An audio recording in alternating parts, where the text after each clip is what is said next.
Há dois tipos de individualismo. Há o individualismo genuíno, que leva à liberdade e a uma ordem espontânea, e há o pseudo-individualismo, que leva ao coletivismo e às economias controladas e planejadas. Antes de explicar o que seria o individualismo genuíno, seria útil fornecer algumas indicações da tradição intelectual a qual ele pertence. O individualismo genuíno começou a ser desenvolvido ainda no século XVII por John Locke. Posteriormente, no século XVIII, Bernard de Mandeville e David Hume ampliaram o pensamento, o qual alcançou uma envergadura completa pela primeira vez com as obras de Joseph Tucker, Adam Ferguson, Adam Smith, e daquele que foi o maior contemporâneo de Smith, Edmund Burke, o homem que, segundo Smith, foi a única pessoa que ele conheceu que abordava questões econômicas exatamente como ele, embora ambos nunca houvessem se comunicado de absolutamente nenhuma maneira. No século XIX, tal pensamento foi representado à perfeição nas obras de dois de seus maiores historiadores e filósofos políticos, Alexis de Tocqueville e Lord Acton. Estes dois homens desenvolveram com o mais pleno êxito tudo aquilo que havia de melhor na filosofia política de Burke, dos filósofos escoceses e dos Whigs ingleses. Por outro lado, os economistas clássicos do século XIX, ou pelo menos os discípulos de Jeremy Bentham ou os radicais entre eles, se mostrarão crescentemente sob a influência de outro tipo de individualismo, um individualismo de origem distinta. Esta segunda e completamente distinta linha de pensamento, também conhecida como individualismo, é representada predominantemente por escritores franceses e por outros pensadores do continente europeu, um fato que, creio eu, se deve ao papel dominante que o racionalismo cartesiano tem em sua composição.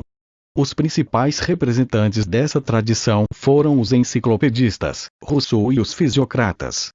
E, devido a alguns motivos que iremos aqui analisar, este individualismo racionalista sempre tende a se degenerar e a se transformar no exato oposto do próprio conceito de individualismo.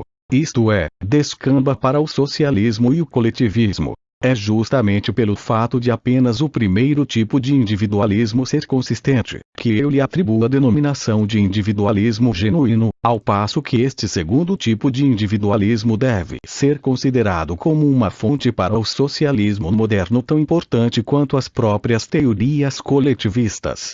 Não há melhor ilustração da atual confusão a respeito do significado de individualismo, do que o fato de aquele homem tido como um dos maiores expoentes do individualismo genuíno, Edmund Burke, ser comumente, e corretamente, acusado de ser o principal oponente do individualismo de Rousseau, cujas teorias ele dizia que iriam rapidamente dissolver a sociedade na poeira e no pó da individualidade, e que o próprio termo individualismo tenha sido apresentado pela primeira vez no idioma inglês por meio da tradução de uma das obras de outro grande representante do individualismo genuíno, Alexis de Tocqueville, que utilizou o termo em sua obra Democracia na América para descrever uma atitude que ele deplora e rejeita. No entanto, não há dúvidas de que tanto Burke quanto de Tocqueville estão, em toda a sua essência, próximos de Adam Smith, a quem ninguém negaria o título de individualista, e que o individualismo ao qual eles se opõem é algo completamente diferente daquele de Smith. O próximo passo na análise individualista da sociedade será dirigido àquele pseudo-individualismo racionalista que também leva ao coletivismo. Trata-se da controvérsia de que, ao se investigar os efeitos combinados das ações individuais, descobrimos que várias das instituições responsáveis pelas conquistas e façanhas humanas surgiram e seguem funcionando sem a existência de uma mente planejadora e criadora. Descobrimos que, como Adam Ferguson disse, nações dependem de instituições, as quais realmente são resultado da ação humana, e não do planejamento humano. E que a espontânea colaboração de indivíduos livres frequentemente leva a criações que são maiores do que suas mentes individuais são capazes de compreender.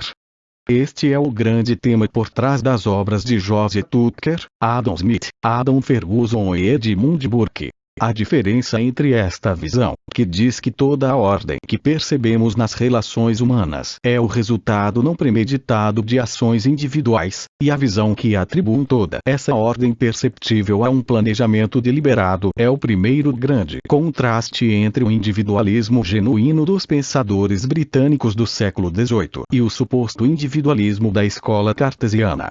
Mas essa diferença é apenas um aspecto de uma diferença ainda mais ampla entre as duas visões. De um lado, temos uma visão que, no geral, não endeusa o papel da razão nas relações humanas, afirma que o homem alcançou tudo que já alcançou apesar do fato de ser guiado apenas parcialmente pela razão, e afirma que a razão individual é muito limitada e imperfeita. De outro, temos uma visão que pressupõe que a razão, com R maiúsculo, está sempre disponível de maneira plena e igualitária para todos os seres humanos, e que tudo que o homem alcança é resultado direto de estar submetido ao controle da razão de uma mente planejadora. A abordagem antirracionalista, a qual considera o homem não como um ser altamente racional e inteligente, mas sim um ser extremamente irracional e falível, cujos erros individuais serão corrigidos apenas no decorrer de um processo social, e que tem como objetivo tirar o melhor proveito possível de um material altamente imperfeito, é provavelmente a característica mais notável do individualismo inglês. Portanto, para concluir, volto ao que foi dito no início. A atitude fundamental do individualismo genuíno é de humildade em relação aos processos pelos quais a humanidade alcançou vários feitos que não haviam sido planejados ou compreendidos por nenhum indivíduo sozinho, e que são, com efeito, maiores do que as mentes individuais. A grande questão neste momento é se a mente humana poderá continuar crescendo como parte deste processo ou se ela deverá ser acorrentada aos grilhões que ela própria criou. O que o individualismo nos ensina é que a sociedade será maior do que o indivíduo apenas se ela for genuinamente livre. Se ela for controlada ou planejada, será totalmente limitada pelos poderes das mentes dos indivíduos que a controlam ou planejam.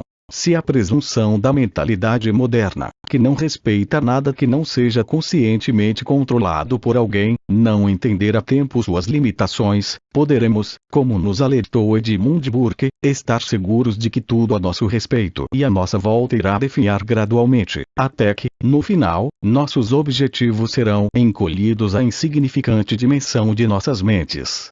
Gostou do vídeo? Então deixe seu like, inscreva-se no canal e compartilhe com seus amigos.